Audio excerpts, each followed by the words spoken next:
between that and the dead bodies and the military stuff, we're going to make sure all of our listeners have nightmares tonight and every night thereafter. Yeah, I'm here. Just call this this episode give like a warning at the beginning, not like the strobe light warning, but like may get PTSD from episode. Hey folks, how's it going? This is Seth Williams. You're listening to the REtipster podcast.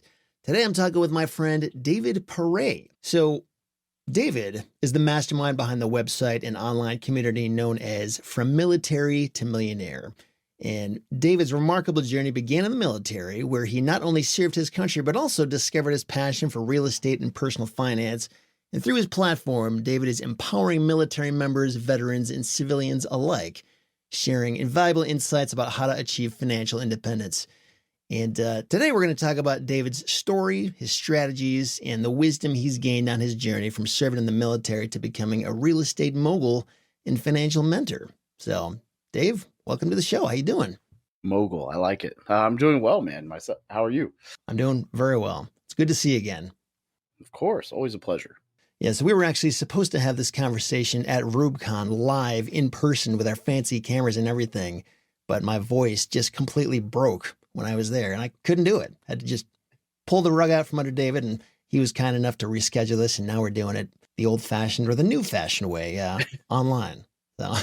Well, you're a trooper, because the night prior we were sitting in the lobby of the hotel, and I was probably 3 espresso martinis in, and you were sitting there, and I was like, "So how are you feeling for tomorrow?" And your voice was, I mean, you could barely answer me. It was destroyed. You're like, "It's pretty bad. Maybe I'll let you know in the morning." And I was like, I don't think we're gonna be going tomorrow. But yeah, you were still like, "All right, we're gonna drink some honey. We're gonna see what happens." Yeah, yeah, that was actually kind of scary because earlier that morning I had to give my presentation, like my thing I'd been preparing months to do, and I could feel my voice slowly going from like the previous 48 hours. I'm just like, "Oh, please, dear Lord, let me get through this presentation without having to whisper through the whole thing." It wasn't pretty, but I got through it. It was fine. But I definitely was in no shape to do like a real conversation with you the next day. So I appreciate your understanding. Of course. Yeah, no worries. Stuff happens. So for those who don't know who you are, let's start at the very beginning. Tell us about your story. When did you get into real estate investing? We'll see where that takes us. Yeah, well, let's see.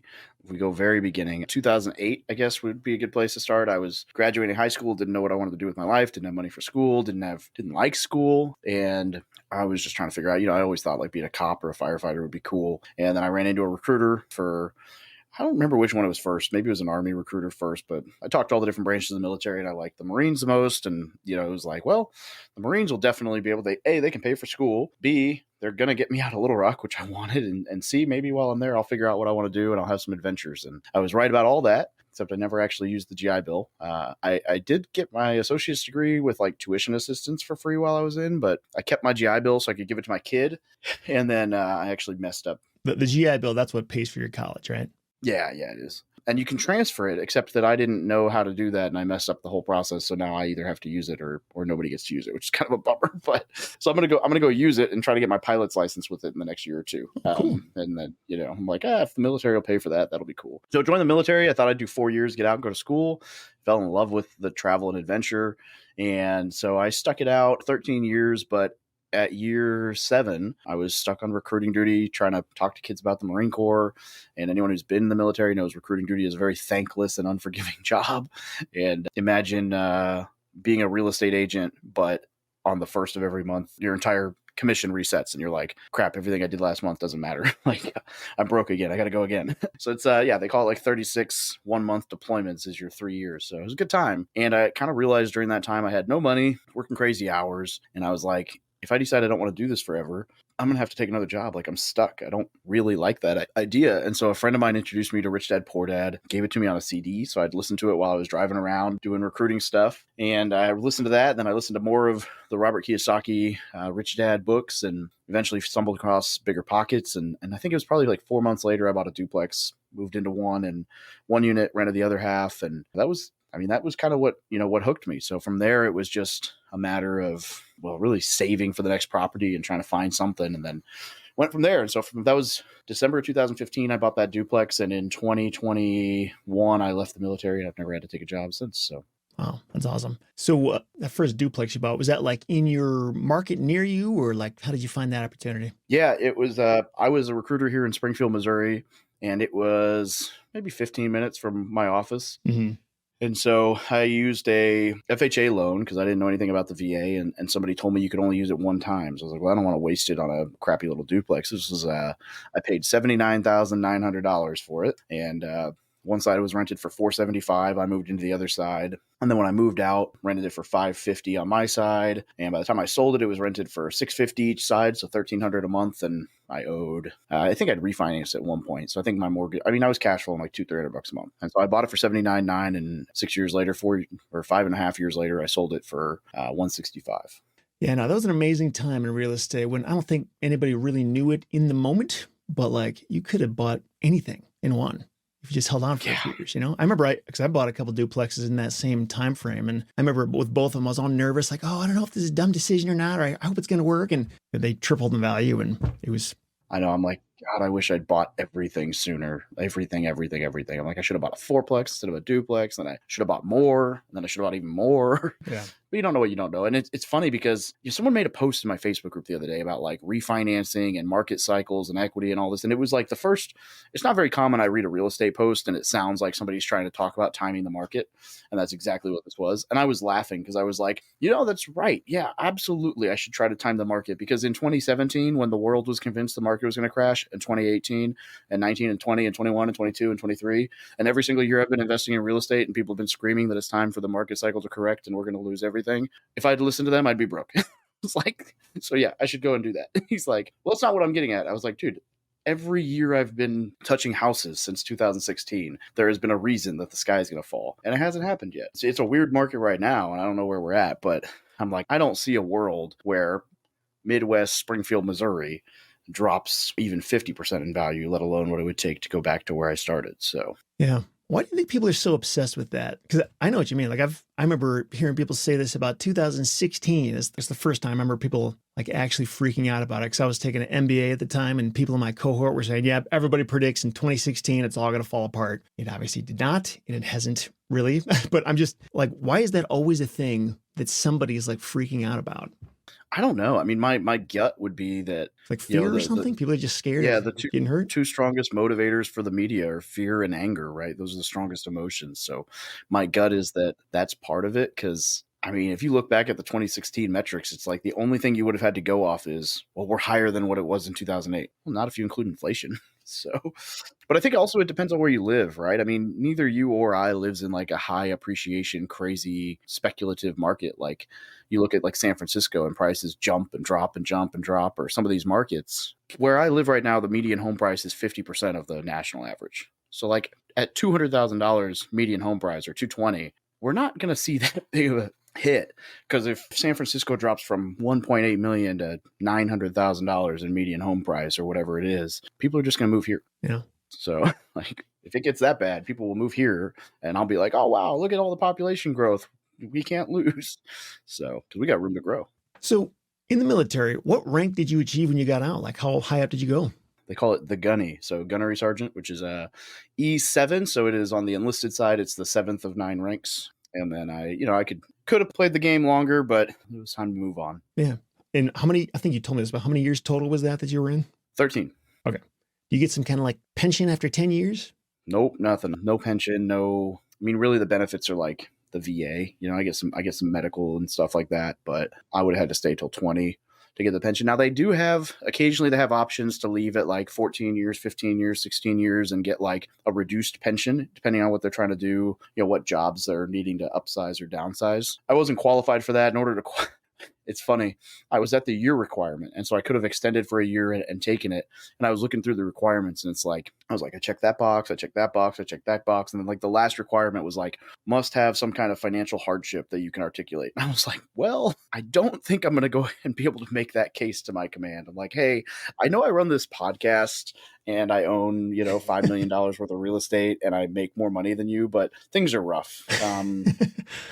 Like, because I would have had to show finances, right? I mean, I guess unless I showed tax returns and I was like, look at how much money I lost on paper. Yeah, there you go. If it works for the IRS, maybe it'll work for them. Yeah, maybe. I mean, maybe I could have played that game. Like, I'm losing so much money through depreciation.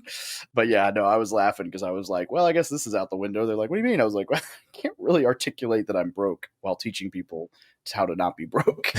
So So you mentioned you got hurt. Were you ever like deployed to war zones or something, or how did you get hurt? yeah, I mean, so the disability stuff, some of it, let's be real, some of it's not that serious. Like if you have ringing in your ears, they'll give you like a 10% rating or something, which is like basically enough to be like, hey, we'll help you if your hearing gets bad when you get old. But yeah, I actually did. I did deployed once to Afghanistan. I drove over an IED once or twice, or Wow. well, I guess more than that, but like once that was actually hit the truck instead of like near proximity. So like I actually have a hearing aid and some other small stuff, some back injuries, nothing like life changing. I mean, you've seen me in person. I interact. You probably would never notice it, but if we're ever in a crowd and you're trying to say something to me, I will sit there and I will lean in like this and put my right ear up against you because I'm totally lost if it's the other ear. But the best way I've ever found to describe it is like, imagine you're going 45, 60 miles an hour in a truck and you hit a curb. And it's like the whole front end like jumps up in the air and then just slams back down. And so it's a weird experience because like there's a ton of pressure in the cabin, your ear, like if you ever like hit your head really hard and it's like everything just rings and just goes like super slow motion. So it's like you couple that feeling with like just dust everywhere inside of your truck. Like you can't breathe through all the crappy whatever. And then basically the sensation of like your whole truck basically bunny hopping like 3 feet in the air and slamming down. You're like, what the hell? Were you alone in the truck when this happened, or was it a full? No, we had four in the truck. So I had a gunner. I was driving a gunner, a what we call the vehicle commander, and then an assistant gunner who basically just like sleeps in the back of the truck unless we need you to relieve the gunner. So Were they all okay? yeah, my gunner, I think he broke his nose because the like air filter from the truck hit him in the face. But I mean, nothing serious, nothing life threatening. No one got medevac from that one, which is good because that actual convoy was if I give specific amounts, I'd have to go look at my mission log. But I think it was like a 3-day convoy, like 72 hours or something like that. And we had 2 IED strikes on day 1. 2 IED strikes this day. So I hit one and then someone else hit one. And then I think on the last day we had one too. And so like we got to a point where we actually had to just sit in the desert for like 12 hours waiting on someone to fly in a new mine roller because we were out of them so we could keep driving. Mine roller is basically just like 10, depending on which variant you've got, it's like 10 to 15 wheels that are, think of it like a backwards trailer. It bolts onto the front of your truck. It sits like 20 feet in front of you. Oh, I see. And so the idea is that those wheels hit whatever and they blow up. And so, which I managed to do. I probably broke 6 mine rollers in Afghanistan. Wow. 2 or 3 of them from IEDs and then 3 or 4 of them from like, at one point I remember I hit a ditch and it was like this perfectly dug culvert. And like, I just saw all the wheels drop. I mean, I hit it hard enough that it's like a 6-inch pintle hook that these things pivot on, and it just seared it completely off. And so all the wheels stayed in the ditch and like the thing just like dug into the sand. And I was like, oh, I think we broke something. Like, whoops. So yeah, good times. So when I pay taxes, that's what it's going to, right? Dude, those things are, I think they were like 40 grand. I broke 6 of those, one vehicle, at least one vehicle, if not 2. Yeah, I probably messed up like $1.2 million. And I'm 20 years old, like doing my thing. Well, I've got a friend who was in the National Guard. He was deployed at least once, maybe twice. But he was, I forget what the number was, but he was telling me how much costs when what is the big thing you hold over your shoulder and it shoots like a big missile type thing out of it? But like the cost of one of those shots. Yeah, he's probably talking about a Stinger. Well, there's a Stinger, there's an LAV, there's a AT-4 there, which is the AT-4 is like the bazooka everyone thinks of. And then there's one other one. And depending on a tow missile, which is like, the tow missile is like the big one, and then someone actually controls it. So depending on which one of those you break or you launch, yeah, it's anywhere from, I'd guess AT-4 is probably 5 or 10 grand because it's just like you ditch it, you don't reuse it really, or you're probably getting up to like 100, 200K depending on which one. Some of those things get crazy for sure. I don't know the exact cost, but good times. So those IEDs, those are like homemade explosives, basically. So do they vary in how severe they are? Because I've heard stories of people just getting completely wiped out from those things. But it sounds like you hit like a smaller one or something. Well, for one, I was in an MRAP, like a 6-wheel drive, V-shaped whole beast of a truck when I hit this. I think this one was like 80 pounds ish is what they estimated of explosive. In anyone who's been deployed and hears this will know those nasty yellow, they have these yellow like fertilizer, they're like watering cans or diesel gas cans that they're just these yellow square things they used for bombs all the time. And you would see these things like to this day, if I see one of those, I'm like, like these stupid yellow, we don't really have them here, but if I ever see a bucket that looks like it, I'm like, oh man, look at that. My spidey senses are going off.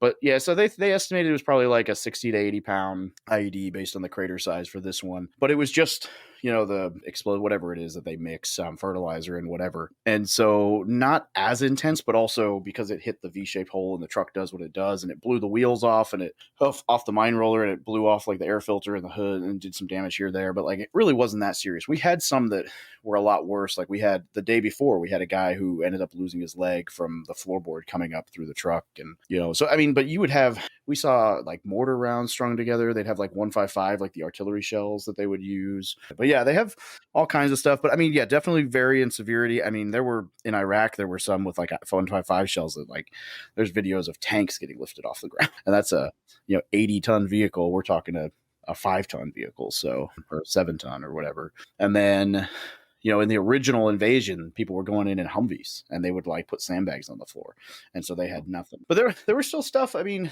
we had to bring the jaws of life out to a truck at one point when we were out there, and it was not pretty. Does that like mess with you at all, like psychologically? Like, do you ever have like flashbacks, or because I think I would freak out about that. Like, I would have probably nightmares the rest of my life. But I don't know. You seem like maybe.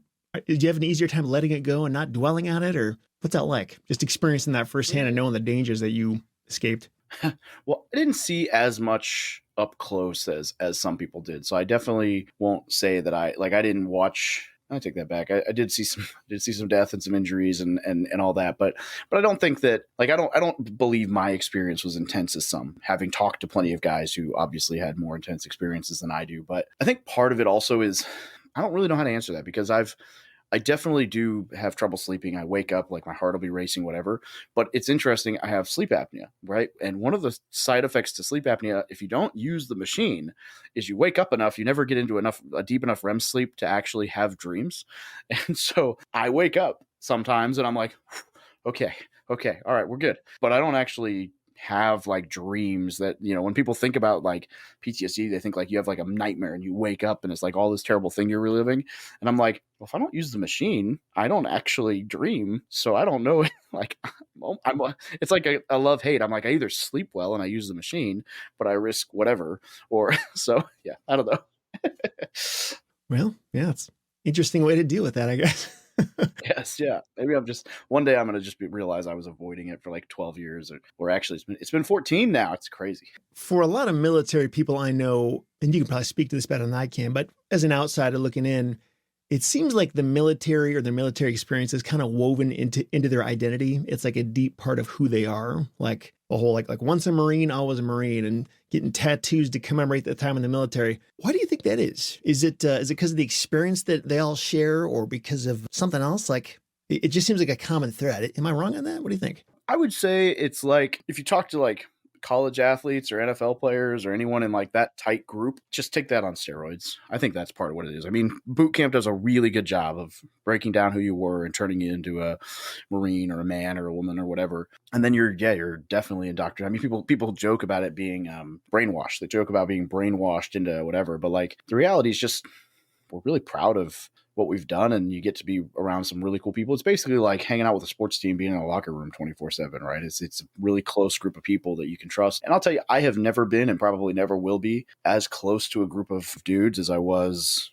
in Afghanistan. I mean, I still to this day have a chat room that like we still talk, we have like a group chat on Instagram, and we're always posting together and talking on stuff. And I'm like, it's been 14 years. I've seen 4, maybe 5 of these dudes since then. And yet it's close. And so I don't know that there's like I'm sure there's a legitimate reason for all that somebody could explain. But for me, it's who I was for 13 years, and it's some pretty intense experiences. Yeah. Can you think of is there a most important thing or lesson or something that you learned from your time in the Marine Corps? Like, what would that be? I mean, I think it would probably depend on scenario, but the one that they drill the most when you're deployed is complacency kills. And I think that kind of permeates entrepreneurship and everything else, where it's like, definitely, I can't just sit on my butt. Like, something's not right if I'm just sitting around. And so I think that would probably be one of the more intense things that was beaten into us. And that's very true. You know, if you're just sitting around not doing anything, you're an easy target. So That's an amazing lesson for sure. I was reading the book Buy Back Your Time by Dan Martell, and one of the things he talks about, I doubt he came up with this, but it's just the idea of a decision not to grow is a decision to die. Like that's kind of what it boils down to. And I can relate to that. I mean, there hasn't been a ton of moments in my life that I've been totally complacent, but there have been moments where I'm just kind of like, I can relax for a bit. And that's always when things start to fall apart and people start to overtake me and I start falling behind. And it's a great lesson. I love that. yeah, in the Marine Corps, they breed it as any decision is better than no decision when crap hits the fan. Like if you just sit still, you're going to die. So you might as well make a move. And it might be the wrong move. It might be the worst decision you could have possibly made there, but at least you're doing something. Because if you just sit, it's like if you picture like I don't know if you've ever done like a really intense hike with like, you know, for us, it's like a ton of weight and all this, whatever. And it's all these really intense, you know, you go like 16 miles or whatever. But even like if you do 3 miles and you're carrying a backpack and you're like pooped at the end of the day, you're good as long as you don't sit down. The moment you sit down, it's over. Yeah. It's like, well, crap. I don't want to put that bag back on. Let's camp here. Well, that is interesting. This is kind of random, but on Reddit, there's a subreddit called Combat Footage that I have been following for a while. And I don't know that I recommend people do it unless they want to see people dying, but it's basically just video footage of active combat in all the different forms that can take. And there's this one video I remember seeing where there was this, I don't know what you call it, convoy. There's like 3 or 4 trucks going by, and all of a sudden these militants from the hills just start firing down at them, and they just sit there. Like they don't go anywhere. I'm like, dude, like at least keep going. Like don't just be a sitting duck. But I just remember thinking like, why would you not move? And maybe there's some kind of like shell shock, weird thing that happens in your brain when you start getting fired upon like that. But it's interesting, like as obvious as that might sound, you're right. I mean, any decision to do anything is better than just sitting there. Yeah, I mean that's literally our SOP. So I was the lead vehicle for convoys through the whole deployment. I was the navigator, the driver, whatever. Technically, I'm supposed to be the driver, and the passenger's supposed to be the navigator. But I don't know that I've ever publicly said he slept most of the time we were driving. So like I would be like driving, like looking at the navigation, and I'm really good with directions too. So like I would drive this random route through the desert like twice, and then it would be like, oh, I know where we are, and they're like, dude, it's sand and hills. I'm like, don't worry about it, we're good. And like, but I was leading. I mean, I have a picture that I took, or my gunner took from the turret looking backwards, and it's like 80 vehicles behind us cruising through the desert. And we were running logistics chains and all kinds of crazy things. But that was literally the SOP when we were doing security patrols was if you hear, we call it SAF, small arms fire, like basically anything that's not big enough to penetrate armor. You just like close the gun turret and speed up. It's like, okay. Oh no, you're shooting at us with an AK. Thank God my glass will stop a 50 cal. So it's like ping, ping, ping, ping, ping, ping, ping. And we're like sitting in the truck drinking Monsters. Or Rippets. Rippets would be the go-to in Afghanistan. Wow, man.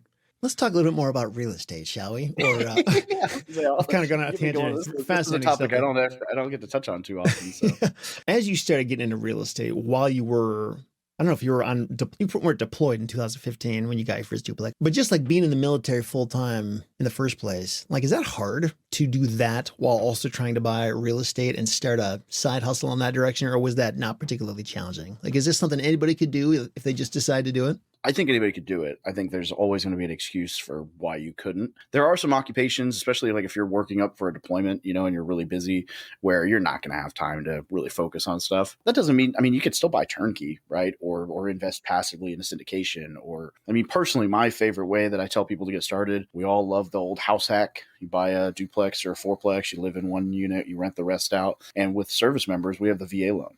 So you can do that 0 down. You can even get the seller to cover your up to 4% of the purchase price towards your closing costs and fees. So you can literally be 0 out of pocket into a property. And then you got to live somewhere. So why not live somewhere where your tenants pay for it? And so I think that's the best way to you start learning everything. And then by the time that you're done with that, you're hooked. So the VA loan, we actually have an article on REtipster that I don't know if you wrote it or proofread it, but you played some role in that. I appreciate that again, by the way, because I feel like you know more about that than anybody. But I forgot about that. Yeah, tell me about the VA loan. Like, how big of a deal is this for military folks? Like, why is it a big deal? Why is it important for anybody in the military to be aware of this? The reason I'm so passionate about spreading the word on the VA loan is that it is, without any doubt in my mind, the single best primary residence mortgage in the entire world. And I say that confidently because if you know anything about foreign real estate, their lending all sucks. They're all like 50% down. So everybody outside of the country loves US real estate. They're like, oh my God, I wish I could do that.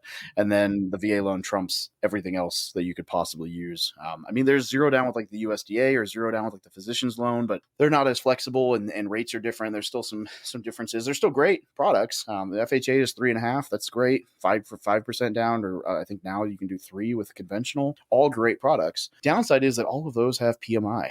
And so your monthly payment will end up being significantly higher. I was paying $81 a month on my $80,000 duplex in PMI. And PMI is private mortgage insurance, right?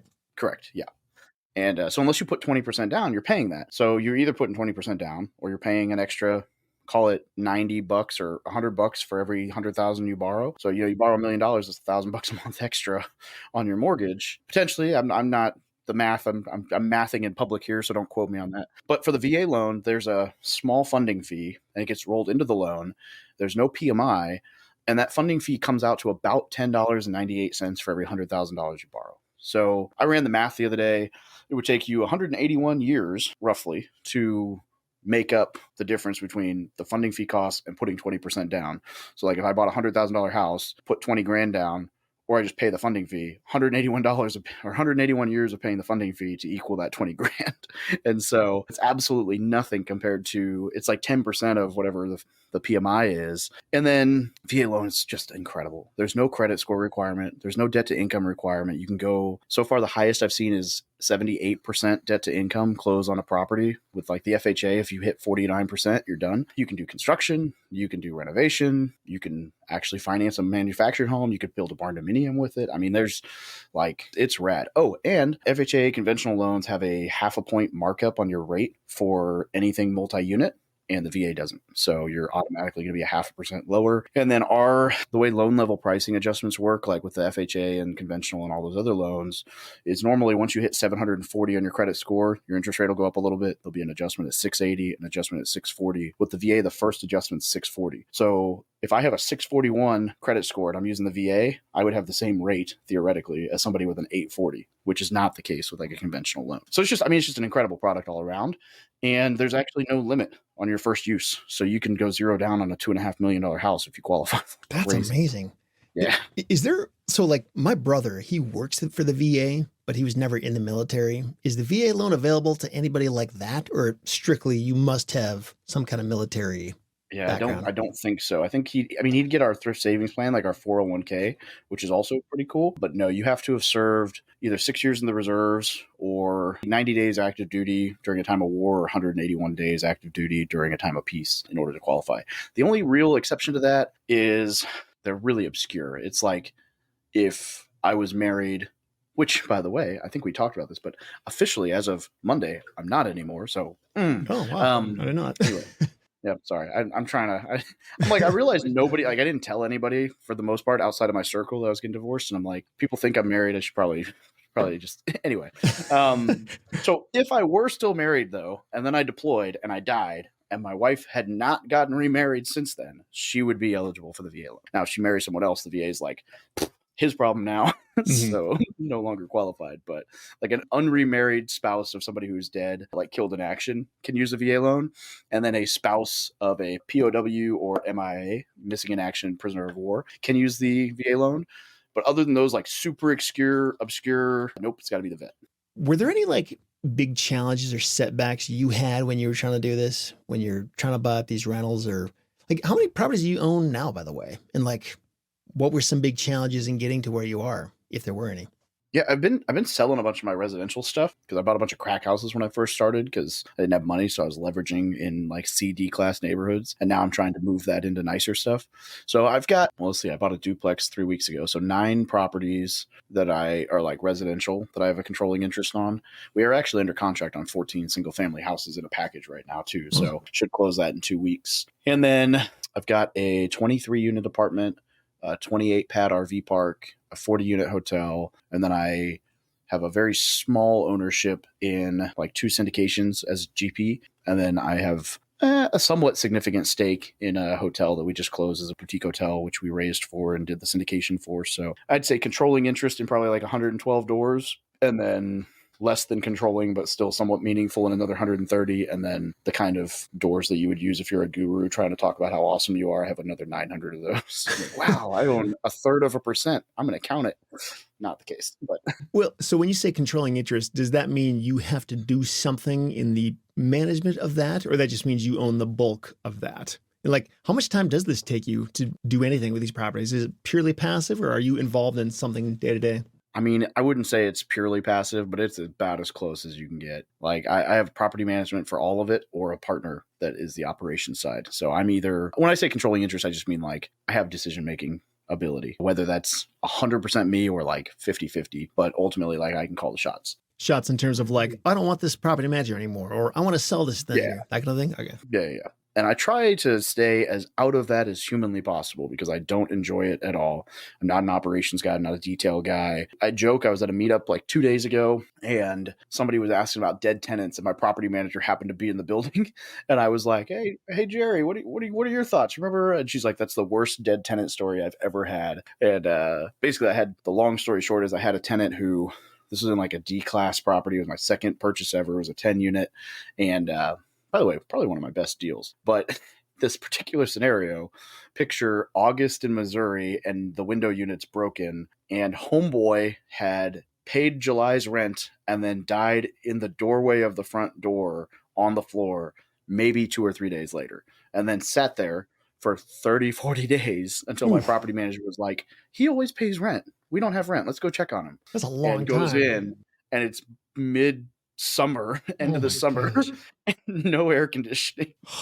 My poor property manager. That cost me $4,800 for like, I had to like environmental like industrial hygiene guys had to go in and like strip the flooring, repaint the walls, like, and then the best part is that this poor guy didn't have any family, like no next of kin, no nothing. He was older. And so we had to cremate him and keep the remains and all of his stuff in a storage unit for 90 days in hopes that somebody hit us up before we could get rid of it. So I had to my property manager had to do all this, get the cops involved, get the industrial hygienist involved, call the cremation, like set up cremation and dispose of the body, bring the cremated ashes back to the storage unit, pay for a storage unit for 90 days. And this whole mess. So it's kind of funny because people are like, so real estate's so passive. I'm like, it's not always. Sometimes you got to deal with stuff. Like I happen to be out of state when that happened, thank God. But well, that's interesting. I've makes you wonder, like anytime you stay in any Airbnb or hotel, it's like, I wonder if somebody died here yesterday. And ServPro just cleaned it all up and put new carpet down, and here I am now. Because like you got to be sure that happens. Like if somebody dies in a hotel room, they're not going to shut the whole hotel down.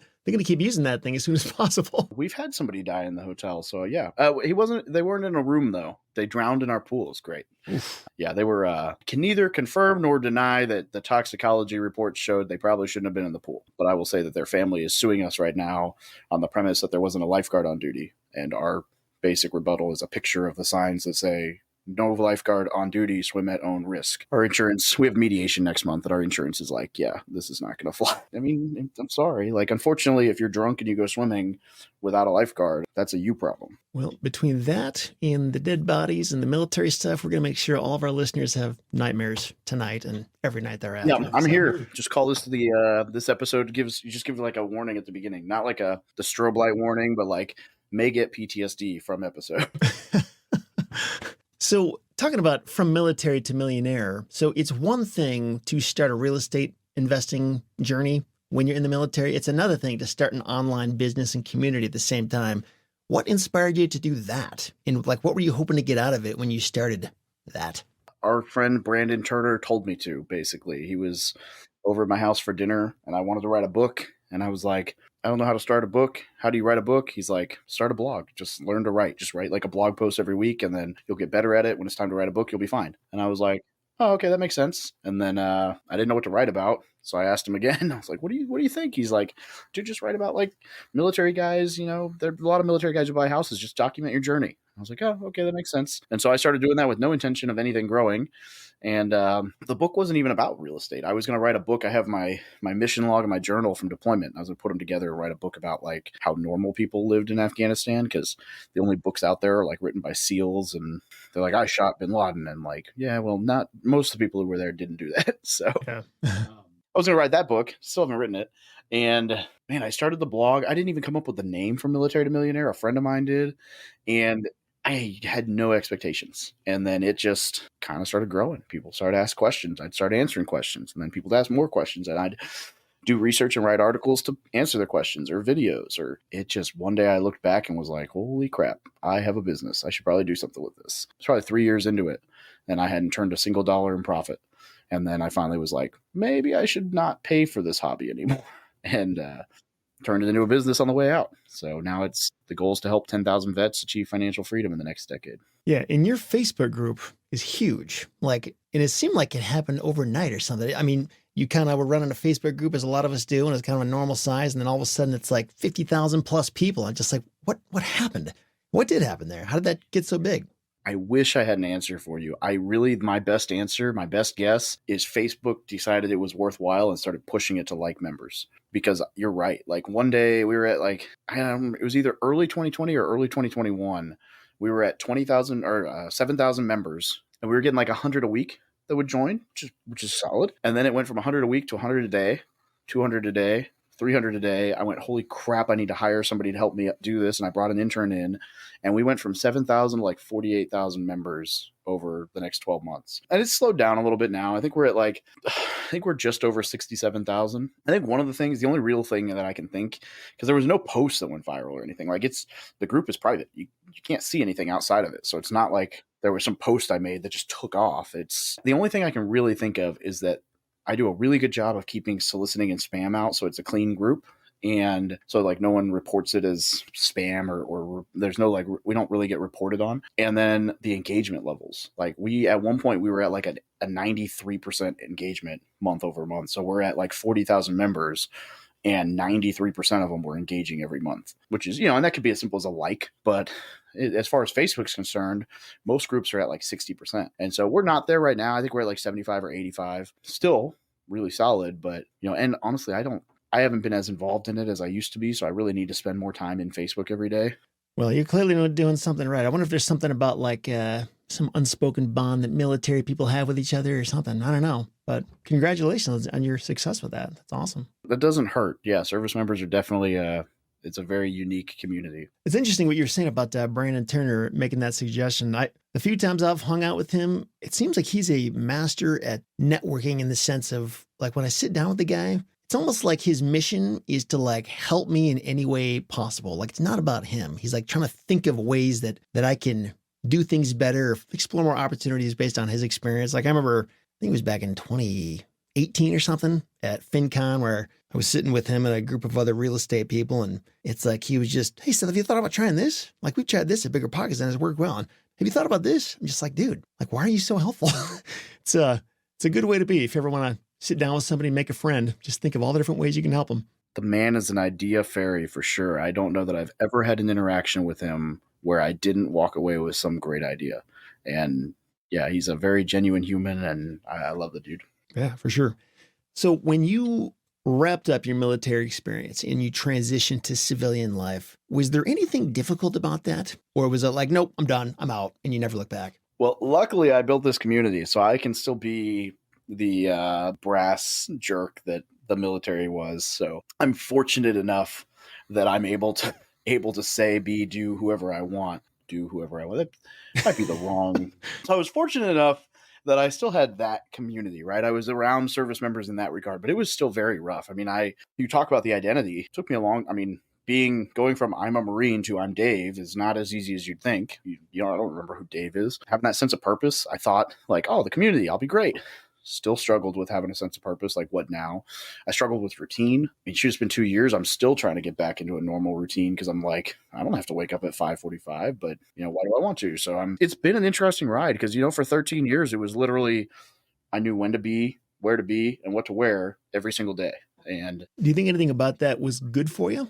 Like, do you miss it in any way? Or is there any part of it that's like, that was healthy to have that kind of routine? I know like when I was 18 and I left home and went to college for the first time and I finally had like responsible freedom to do whatever I wanted to, myself and many of my peers kind of struggled for a while. It's like weird. I don't know how to just do whatever I want and make good decisions. I'm not saying that's you, but like, was there any parallel there? Not really. Absolutely. I'm wrestling right now with like, should I be waking up in the morning? Am I a night person? Like, I'm like, I will sit on my computer till 11 at night and work on stuff and have a good time. And so I'm like, is that what I'm supposed to be doing? Like, or should I just change my sleep cycle, sleep in till 10 and wake up and, I don't know. So I'm kind of wrestling with playing with that. But no, I miss a lot about the military. For one, I miss the people. That's probably the biggest. But I do miss some of this. I mean, some of the structure is nice. Some of the, there's other stuff too. Like, there's plenty of people that tell you when things go right in the investing entrepreneur side, or like, thank you for helping them or whatever. But in the military, it's very clear. Like, if I do XYZ, I can probably be promoted faster and I get recognized for that, or I'll get this award, or so there's that side too. Like, there's accolades, and like, albeit obviously not a perfect Marine, but I mean, I got promoted fast. I had some award, like I did well. I excelled there, and you get recognized for that. Now it's like, I could be crushing it, and I'm like, I'm going to call a friend and be like, yo, dude, I'm crushing it. Woo. And then that's like, and so there are some weird adaptations for that. Cause it's like, when things are going terrible, I'm like, oh, I suck. And when things are going great, I'm like, oh, I'm awesome. But also, I'm just like telling myself, and it's cool, but it's like, I do miss having the people around, or having the carrot to chase, where there's actually something there tangible, rather than just like, hey, that's cool, that went well, which is, so it is a little odd. Like, you think like you're playing a sports team, it's cool to, when you're in high school, you get the letter and you're like, I'm a baller, I got the letter, or whatever. And then it's like, baseball would still be fun if you got none of that, but it's a lot more fun when there's a competition and there's, like a winner and a loser. More fulfilling. Yeah, for sure. So I've got an interesting question here. You get interviewed a lot like this. You've got your own podcast. You have a lot of these kind of conversations with people like me and others in the industry. And in your opinion, when you listen to these kinds of interviews and conversations about the real estate business, what's something you think people talk about too much? And what's one thing you don't think they talk about enough? I don't think they talk about losses enough. And I think they talk about vanity metrics, doors, and it depends on what podcast you're listening to. But a lot of these guys, like we were joking before the show, I started making fun of gurus online recently, because I was like, man, I make fun of these guys myself. I bet other people would enjoy this. And it's like, well, we'll use the Tom Cruise. I'll just call him out here, whatever. He's a big Section 8 guy. And he keeps posting stuff. And I'm like, dude, you cannot tell me that you're running 700 Section 8 rentals or whatever it is, 100 Section 8 rentals, and you brought in 700, and he posted something the other day with these numbers. You brought in $771,000 in gross revenue, $270K in mortgage, which tells me they were all bought way back when, and $71,000 in other expenses. Like, the math's not mathin', buddy. There's no way you're spending less than 10% for property management, maintenance, CapEx, vacancy. Like, these are Section 8 tenants. If anything, they're probably higher maintenance and CapEx than anything else. Section 8 is not this. It's like, they sell the dream of like, the government pays most of the rent. That's true. Also, if your tenant destroys the place and then you get the new inspection at the end of the year for Section 8, Section 8 will say, well, you have to fix that before we validate your place, not him. It's not his problem. And so, like, anyway, all that being said, like, I think people talk too much about the good side, not enough about the bad side. Because let's be real, like, passive income is not always that passive, and it's not always that income. I've made plenty of money and plenty of mistakes. And just last night, my property manager told me, like, hey, by the way, you probably have $7,000 in damage on this house you got to fix. And I'm like, oh, perfect. So it's ups and downs. Is there anything that you hear novice real estate investors complain about that makes you roll your eyes? Oh, there's no good deals. Shut up. Interest rates, shut up. Whatever, dude. I bought a duplex for 0 down through creative financing 3 weeks ago that cash flows, has equity, and I'm paying 9% interest. It's doable. You just got to look. You got to network. You got to find deals off market. You got to talk to wholesalers. You got to have a team. I'm not operating that deal. Like, that deal came to me, fell in my lap. And why do you think that fell in your lap? Is it because you're really well connected? Like, why doesn't the average person have stuff like that falling in their lap? In that case, yeah, it was a buddy. But in a lot of cases, for me, what it really boils down to is, and here's, I guess, probably the biggest difference, right? And I was there when you're the new investor. My biggest, like, when people ask you, like, what's the biggest mistake you've made in investing? Obviously, all the money I've lost. But as far as, like, from a missing out perspective, there was a portfolio of 3 single-family houses in a town called Republic, which is about 15 minutes southwest of me, that popped up on the market for $97,000 in 2017, 2018. And I just happened to see it pop up. And I was like, wow, that looks really good. And then I sat there and I ran a ton of numbers, and I fact checked and I back checked and I fact checked, and I hit up my property manager, I hit up my lender, and I did 6 million things. And like 2 days later, I went back and I was like, this is as good a deal as I thought. I'm going to go with my gut. I'm going to make an offer. And someone has already put in a cash, no contingency offer. And so I look at that and I'm like, that right there is exactly why I'm getting deals now, because somebody calls me and they're like, hey, I got a duplex, 85K currently rented for 1250. It'll appraise at 110. Probably needs 10 or 15 in work, but I'll do some creative stuff and you'll be zero down. You got to pay closing costs. And I'm like, great, I can close in 20 days or 15 days or as soon as the title company is good. And then if I need to, I can pick up the phone, call someone and be like, yo, I'll pay you 10% interest if you bridge this until my lender's in, and I'll close the deal. And so right now, the reason people call me is because if you and I were talking about a deal and I told you I could do X, Y, Z, and I guarantee you I'll close, and you had any reservations, I would hand you my title company's phone number. I would say, call David Clymer. Here's his cell phone. And David Clymer will tell you that Dave Pere has closed on every single property he's ever put under contract. And that's 70, 80 transactions now, with the exception of one. And that's because the seller lied about a bunch of stuff that was, it was like, hey, bro, your subfloor is missing.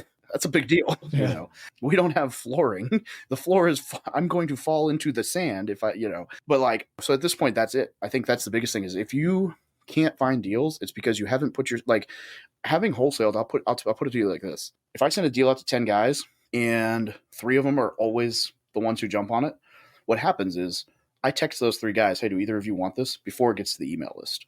And so if you tell me, hey, I really want to buy real estate in your area, this is my bubble, and I find a property that fits your bubble and I call you and you don't say yes, then you're not on the top of my list anymore. And so what I think a lot of these newer guys get into is they want the perfect deal. You've got to have standards. You got to have a buy box. You got to have whatever. But you don't need the perfect, and you don't need a home run. You just need to make a deal. But if you are networking and looking for opportunities and one that fits what you're looking for comes across and you don't say yes, that opportunity is not going to keep coming across. And so we closed this duplex 3 weeks ago. The day after it closes, the same guy calls me, hey, I got 14 single family houses in a vacant lot for this price. Do you think we can raise the money? I was like, I can raise the money. He's like, cool. I'll give you 35% of the deal if you bring all the money. And I was like, well, actually, there's going to be less than that. And I was like, and then he's like, oh, I also need you to sign on the debt. And I was like, if I'm signing on the debt and bringing all the capital, then I want 35% or whatever. Sent out an email, raised the $200,000 to take it all down, got with my lender, get the financing will be done. Appraisals are getting done right now. They're all going to appraise because $25,000 a house in Podunk, Missouri is pretty hard not to appraise at. And so they'll all appraise fine. And then we'll close on it. I'll be personally $0 out, but all of the risk. And then he will be $0 out running the renovation and operating the deal. And the lender is a good friend of mine. And he actually didn't want to be an equity investor on this one because he doesn't want to deal with the tax implications. So it's just a straight debt private loan, paying 10% interest. And we were able to pull that together, I would say 36 hours and 3 phone calls. And so that's why, because when somebody calls me and it's a good deal, like I'll tell you right on the spot, yes or no. If I say yes, I'm going to close. I think I mean, that's a really long-winded answer, but I think it's just people don't jump fast enough. That's interesting. The whole thing of like, they want the perfect deal and they're not willing to jump until it's perfect. And I can kind of relate to that because in the land business, especially 10 plus years ago, I might even go so far as to say it was easy to find huge equity deals that were almost risk-free in a way. And when you come from that world and then you start migrating into the more conventional real estate world where margins are a lot thinner and it's more competitive and that kind of thing, I had a lot of trouble like getting okay with that and being willing to move on it. And I'm wondering, like, how good do you think is good enough? Like, is it just any amount of positive cash flow, or like, does it need to be a certain ratio or a certain cash on cash return? Like, at what point should a person say, okay, Dave would say this is good enough, I can feel free to move, versus like, no, like it's got to be at least this amount? Well, for me, it varies. For me, I have never paid more than 15% down on a property. So if it's not going to work under 15% down, I don't want anything to do with it. And how are you able to do that? Well, mainly a lot of creative financing or raising capital. Is that mostly seller financing when you say creative financing, or different arrangements? Mostly seller financing. I've done a lease option and I've done a assumption or a sub 2, but mostly seller financing in some capacity, right? I had one where it was 85% bank financed and 10% seller financed, and I came in at 4.9% down. And so, there's various ways to structure that stuff. I love creative deals. I love raising capital for, so like, and then I also have a really good relationship with a local lender who's a portfolio lender.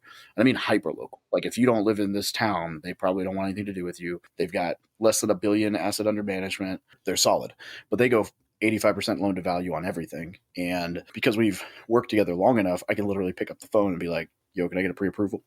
And they're like, yeah. Well, until this deal, apparently I'm now at the threshold of I have so much debt that I'm now on their radar and the board wants to look at it before they pre-approve. So I'm like, oh, I guess I made it. Yay. Slower processes. But so really good relationships with local banks who hold everything in-house, networking, seller financing, raising money, partnering, all of that. So I want to be into it.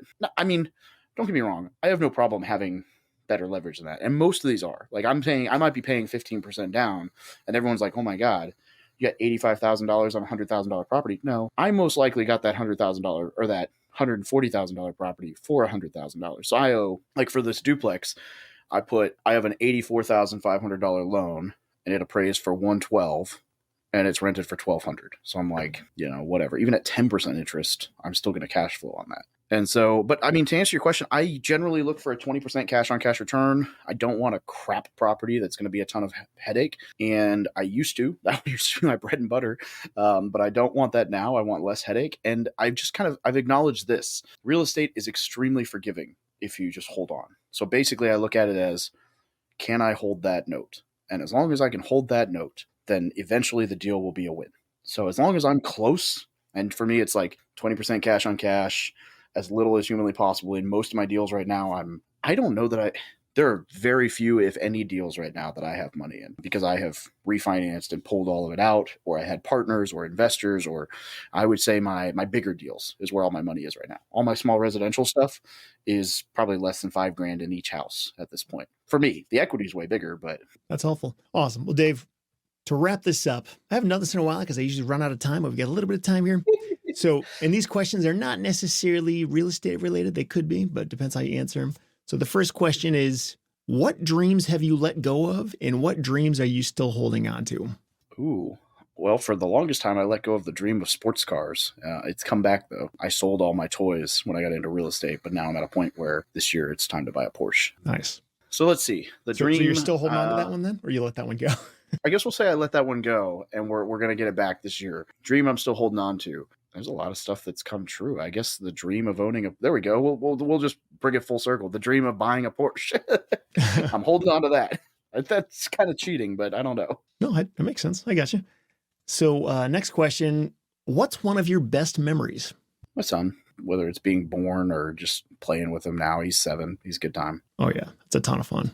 And then when was the last time you left your comfort zone and how did you grow? Oh my God, all year. I read the book 10X is Easier Than 2X, got myself a performance coach and got challenged by a ton of people that it was okay to pay payroll for quality people to help me not do things I hate doing. And my business has, the revenue side, I would say we're up 5 to 10X so far this year over last year. But at the same time, I went from paying like $4,000 in payroll to 12. So, lots of changes this year, but it's that's been uncomfortable almost the whole way. I don't like it. No, that's a great answer. I'm in the middle of reading that book myself. It's very eye-opening. Benjamin Hardy's a great writer. But so like other than just paying more for payroll, and I presume the reason you're doing that is to get better people who can handle more stuff. But is there any other examples of like, what did you do exactly to get rid of the 2X model and go up to 10X? Like, and how is that working? Like, are you actually making 10X more at this point, or you're just on the path there? Or? Well, so let's see. Really, I've only increased payroll on one position. So I had an executive assistant that I paid like $3,500 a month. Now I pay $5,000 for a different executive assistant. Again, mind you guys, this is Missouri, so like 40K is median salary, 60 is okay. Also, that person is amazing. So I went from that, but then I also hired a community manager, a full-time video editor, a copywriter, and oh shoot, I say 12,000. I'm probably at 15.5 now, and a brand consultant. And then also this year I dumped $18,000 into a full rebrand, 2 new websites, the second of which will be built this year or this month. So like I basically started like, okay, hey, this needs to actually match what I'm doing. This needs to change. That needs to happen. And it was just like outsourcing. I probably dropped 50 grand last year on things to improve the brand, plus the hiring a video editor and everything. And I mean, it's absolutely worked. I don't know that I say 10x, but like in January of last year, I probably brought in around 30 revenue, and this year it was 92. So it's on the up for sure. Well, and that whole idea of going from 2x to 10x, a big part of it is what you start doing new, but a lot of it is also what do you stop doing? So like what kinds of things are you not doing anymore with that 2x mindset? I no longer touch a video once I film it. It gets uploaded, and I have a once a week meeting with my video editor, and then he edits, I approve, my copywriter writes captions and everything for it, my assistant schedules everything for it, and it all goes live. I don't even know what day videos are going live. I just film a bunch of stuff, and I'm like, hey, this one should be kind of top priority. That one you can do whenever, and then it happens. So that's a good example. I think between that and the podcast, like I basically just record, like show up, record, and walk out now, and that's been huge. That is huge. It's great, man. Thanks for sharing. Well, again, Dave, thanks for being here. It's awesome to talk to you. If people want to find out more about you or connect with you or follow you, what should they do? They should go to thebestpodcastguest.com and they can get a free download of my book and find all my socials. Cool. I will link to that along with a lot of other Dave's stuff in the show notes for this episode at REtipster.com/189. This is episode 189. David, thanks again. It's great to talk to you, and hopefully we'll talk again soon. Absolutely, brother. Thanks for having me. You bet.